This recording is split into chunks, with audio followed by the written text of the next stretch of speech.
साथीहरु मेरो सागबारीमा साग फलेको रायोको साग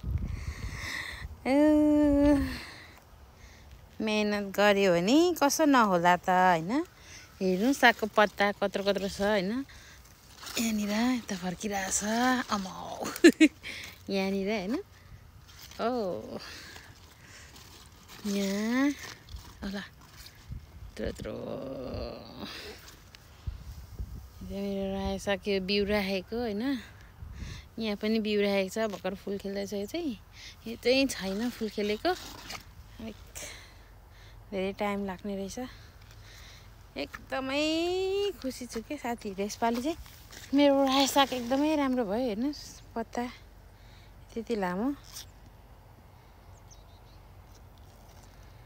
यो चाहिँ मैले नेपालबाट ल्याएको बिउ अनि गाईको मल हालेर रोपेको एकदमै राम्रो। यो प्योर अर्ग्यानिक हो। मैले यो अरु कुनै पनि केमिकलहरु लाएको छैन अनि एकदमै राम्रो भयो। यो गाईको गोबरमा चाहिँ साथी हो एकदमै राम्रो हुँदो रहेछ हैन। अरु भन्दा पनि मैले तोरी छरेको एक ठाउँ पुस्रुक्क भएछ। यहाँ अलिअलि हुँदैछ। यो पनि यहाँ पनि एकदमै राम्रो भइरहेछ। रायोको साग यहाँ भर्खर उम्रिँदैछ। यो चाहिँ अब हिउँ पछिको लागि अब यतिकै यो अब हिउँ पर्ने बेला भइरहेछ हैन। हिउँ परेपछि पढाउने यो यतिकै छोड्दिराख्छु।